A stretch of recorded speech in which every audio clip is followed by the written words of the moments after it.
Hi, I'm Carol Jansen. I'm a volunteer at the Ruth Patrick Science Education Center. And I thought today we would go on a geology field trip. Now, if you're going to go on a field trip, it's important that you wear comfortable clothes, such as jeans and a t-shirt. And if there's going to be bugs and there is going to be hot sun, and then you want a long shirt to go over your t-shirt. In addition, you want to have a hand lens so that you can see the individual mineral grains that comprise a rock. This is a hand lens, and you look at it like this. And if you don't have a hand lens, you can use a magnifying glass. It's also handy to be able to have a geology pick. Now, the geology pick has a flat side for breaking rocks, and it has a pointed side for digging rocks out of mud or out of other stones. And you have to be very careful, because if you're digging out a crystal, you don't want to damage the crystal surfaces. All crystal surfaces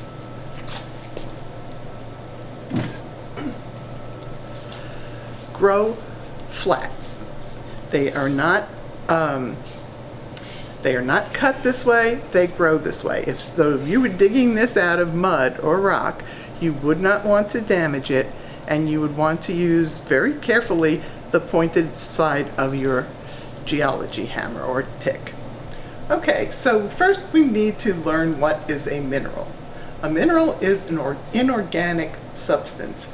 That means it's not a bug, it's not an animal, all those things are organic. So we want an inorganic material, we want a naturally occurring material, and we want a material that's composed of an element or a compound, single element or a single compound.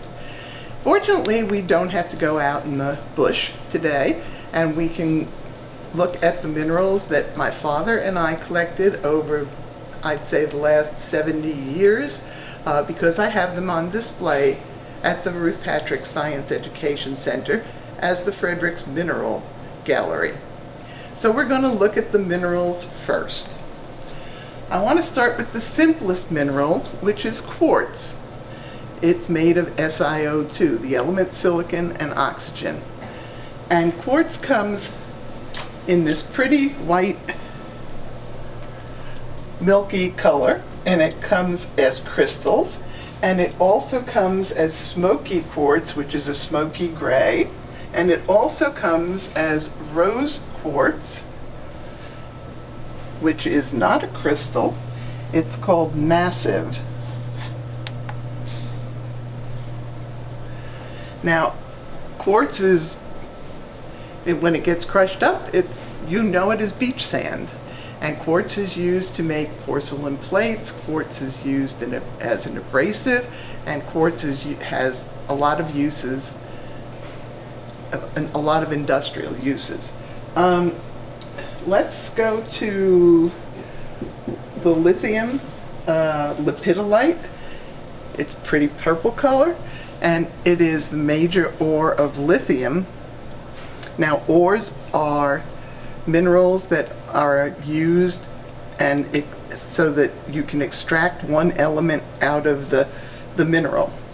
And we'll look at this nice pink one up here. It's called rhodochrosite. It's manganese carbonate, and it's the main ore from which manganese is extracted. Let's go over here to some of the copper minerals. The pretty blue one is called azurite, and it's a major ore of copper. There is a green one also called chrysocolla, and it's got darker green threads through it, which is called malachite, and these are copper silicate and copper carbonate, again major ores for copper extraction.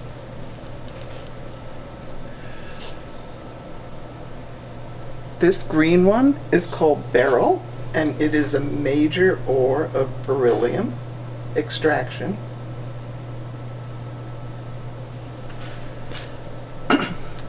This one is very interesting because it formed not only crystals, but it forms a formation that almost looks like a rose.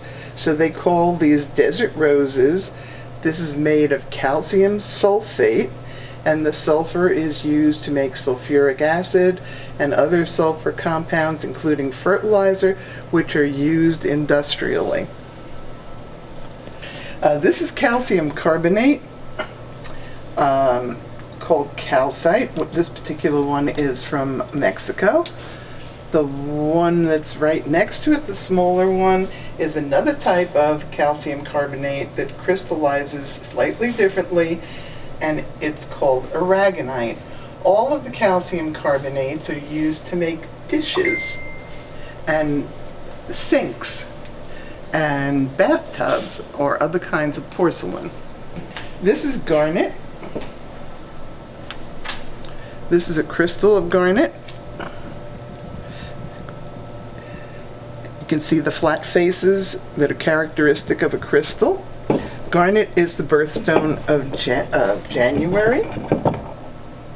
I know because I was born in January. It's my birthstone. And garnet is used as an abrasive, if you've ever heard of garnet sandpaper. And I should have mentioned that quartz is also used as an abrasive in sandpaper type applications. Now, the pretty pyrite is iron sulfide, and again, the sulfur is extracted from it to use as sulfuric acid and fertilizers, different kind of fertilizers. And the one back here, the green crystal, this very pretty one, is apatite. And what's interesting about apatite is it is a calcium phosphate, and it's what your bones are made of. So when they have fabricated artificial bone or artificial pieces for your teeth, they fabricate them out of apatite. And one last one, this little sparkly one here, is called sphalerite, and it is a major ore of zinc.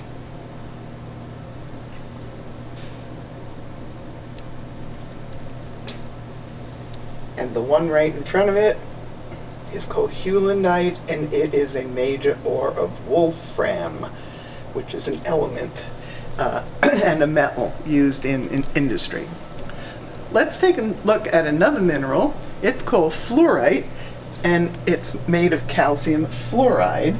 It's the same kind of fluoride that they put in your toothpaste. It comes in yellow, it comes in green, and the characteristic color is purple. So the yellow is a very odd color for fluorite. We have here a small crystal. Notice it has 6 sides, so it's a hexagonal crystal of mica, the type that is called phlogopite. All of mica used to be used to make windows in the old cars, which were called isinglass windows because the old name for mica was isinglass. Mica was also used in the early toasters as insulation between the metal shell of the toaster and the electric coils. Lastly, I want to look at these small feldspar crystals, and then we're going to go look at a large feldspar crystal. So this is green feldspar. It's called microcline, and the feldspars are used again to make plates and dishes and bathtubs and toilet bowls. And this is a small white crystal feldspar called albite. And in a few minutes we're going to go look at a very large crystal of feldspar. It's 21 inches high and 20 inches in diameter. So we looked at a very small albite and a very small microcline, which was the green feldspar, and we're now going to look at this 21 inch high, 20 inch diameter, 250 pound interpenetrating crystal of feldspar. And this is a very unusual type of feldspar. Its main component is the microcline, and it has cross-hatched intergrowths that look like a plaid of the albite. So it's a combination of the microcline and the albite that we just looked at.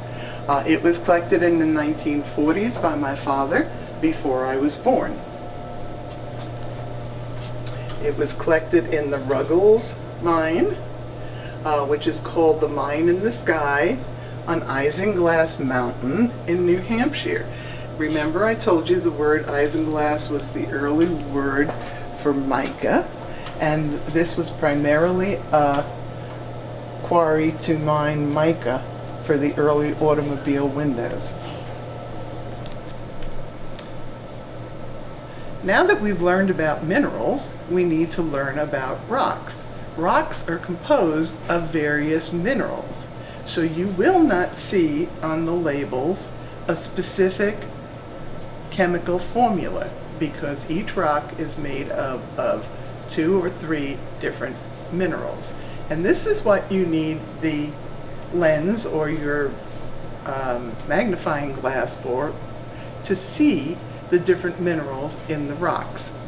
So we'll start with the rocks that are formed from heat, what are called igneous rocks.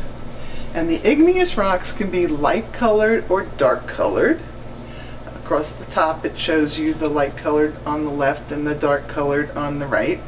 And they can be formed at the surface or at depth. So granite is a rock that is formed at depth, while basalt is a black rock that is formed near the surface. And if the dark basalt is formed lower in or deeper in the ground, it will be called gabbro. So we'll start down here on the lower level. These are mostly pieces of magma. The scoria is lava that has many bubbles. The ropey lava has fewer bubbles, and it cools as it flows. The Hawaiians call it a hoi hoi lava. They call scoria a'a lava. Now the last one on the right is volcanic glass, and it can form either all black or black with little inclusions of SiO2. The gabbro is the black rock. It's basically basalt, and it forms lower in the earth than the basalts that we just, and the lavas that we just looked at. A trachyte porphyry is a rock that has inclusions of other rocks in it. See the white flecks in the dark rock. Okay, the rhyolite is basically a granite or a light-colored igneous rock that formed near the Earth's surface. Going up to the next layer, we'll take a look at the different granites. Now, the one on the right is fine granite from South Carolina. The one that's in the middle, front, is a coarse granite from New York. And look how different that one is from the granite, a coarse granite that formed in South Carolina. The one formed in South Carolina is a little bit darker than the one that formed in New York. And finally, we have a granite drill core, which miners use to determine what is under the earth and whether they should continue drilling. So it's got a round shape because it's formed from a drill core. Sedimentary rocks form layer upon layer upon layer upon layer when the sea or the ocean goes in and out and in and out. The sedimentary rocks are categorized by small particles or large particles. If they're made from large particles, they're called breccia, which comes from sand and broken rock. Conglomerate is made from sand and pebbles. Sandstone is made from compressed sand, and shale is made from clay and mud. So let's take a look at some of these. We'll first look at limestone, and I've got two very, very nice samples of limestone here. The first one shows you that limestone is made up of little shells, and you can actually see the little shell in this sample. But very fine limestone is made up of tiny, tiny shells that you can't even see in the ocean. They're called foraminifera, and they form bands along the ocean bottom because certain amounts of mud and certain amounts of sand get mixed in with the shells from the dying foraminifera. Also shale, which is mud, comes in this banded arrangement, and on the reverse side here you can see the banding better than you can see on the front side. Now, one of my favorites is conglomerate. Conglomerate is called pudding stone because it looks like a pudding with like white raisins or yellow raisins in it. This particular sample is interesting because its origin is from New England, but it was found in Queens, New York. And this is what we call a glacial erratic. The glaciers that moved through the north during the Ice Age pushed this rock in front of the glacier, because it's all rounded, and deposited it in Queens. Now, another sample that is banded, and again this is one of my favorites, is banded sandstone, and this is fine sandstone, and you can see the offsets, which are micro faults in the sandstone, so that after it was deposited and after it became rock, it underwent a slumping. And the last sample we have in the sedimentary group is a regular sandstone, a fairly coarse-grained sandstone, which the banded one that we just looked at, which is from Colorado, is very, very fine sandstone. The third classification of rocks are metamorphic rocks. Metamorphic rocks are rocks that have been subjected to high temperature and squeezing or mountain building episodes in the earth. They usually start out as igneous rocks, or they start out as sedimentary rocks and then undergo a mountain building and extreme high temperatures. So we start with metamorphic rocks that are formed at low temperature, low pressure and high pressure, low temperature and high temperature. So these have some very interesting names. Slate is a common name. People use it in walkways. Marble is another common metamorphic rock that is used in kitchen countertops. This one is called schist, and there's another one called serpentinite.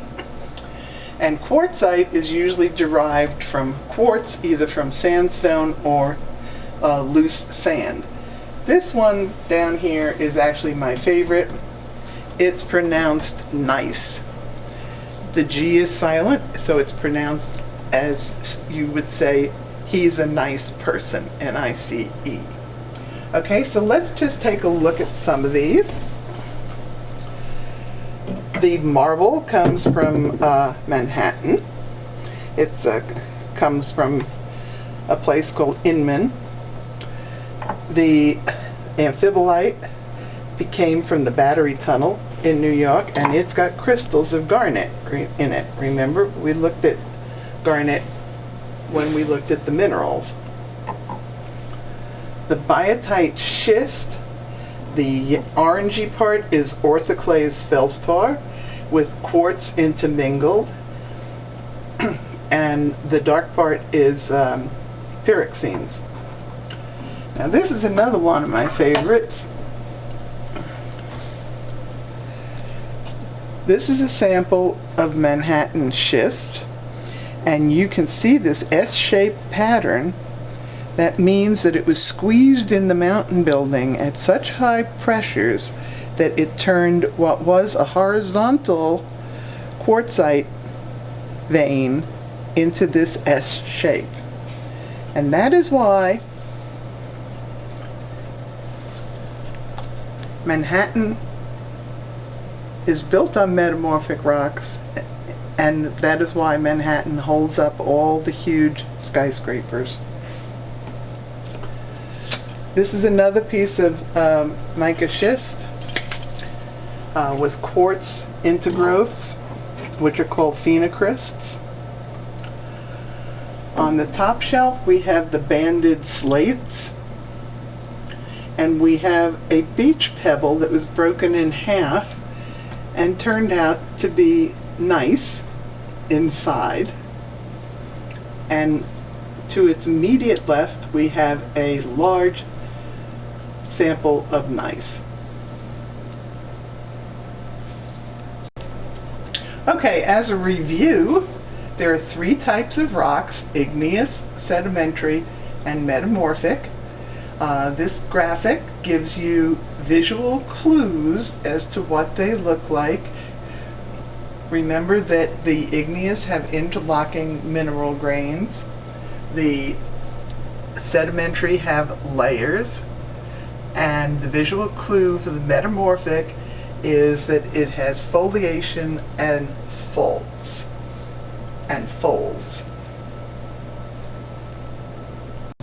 So let's review one more time what is the difference between a rock and a mineral, and then we're going to play a game and see how much you learned and whether you can remember the qualifications for a rock versus a mineral. So, well, in our review, we're going to look at granite. Granite is composed of quartz, which is a mineral, microcline, which is a mineral, albite, which is a feldspar mineral, and biotite, which is a mica mineral, all of which we looked at in the mineral exhibit, and the rock is granite. On the right, we have limestone, which is a metamorphic rock, and marble, which is another metamorphic rock, but both of those are composed of calcite that has been subjected to either higher temperatures or greater pressures to condense it. So let's begin our game. Okay, we're going to look at obsidian. This particular obsidian is from the town of Snowflake in Utah. And is it a rock or a mineral?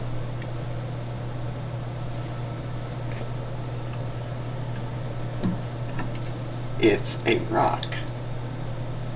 A rapidly cooled, glassy, volcanic rock.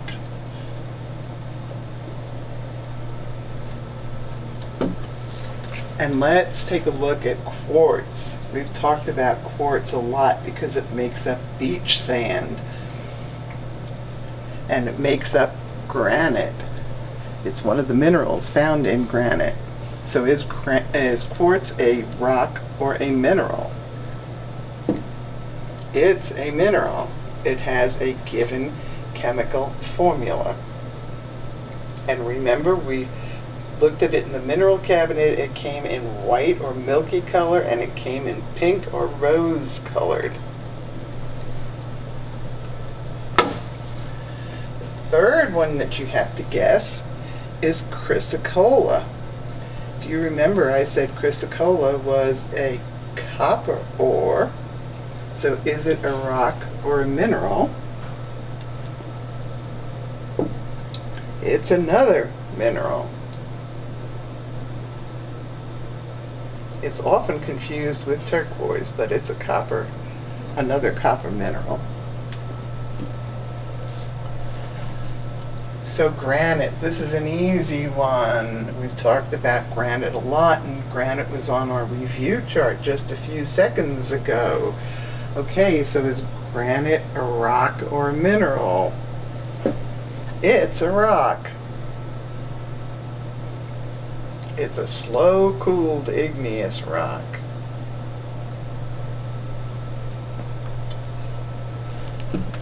And this is another one of my favorites, marble. It comes from the town of Ewell, Colorado, and I collected this particular piece myself when I was in Ewell. And is it a rock or a mineral? You'll remember we said marble was a rock and made of calcite or calcium carbonate. This particular Ewell marble is the marble that was used to build the Lincoln Memorial in Washington, D.C. And they barged the blocks of marble down the Ewell River, and I found this specimen on the edge of the bank of the Ewell River. Thank you for joining us for the virtual tour of the Fredericks Mineral Gallery at the Ruth Patrick Science Center. We hope you'll come visit us when the Ruth Patrick Center is open again, and we look forward to presenting another video on mineral properties and one on fossils, and we have a new display coming on dinosaurs and dinosaur bones and dinosaur eggs.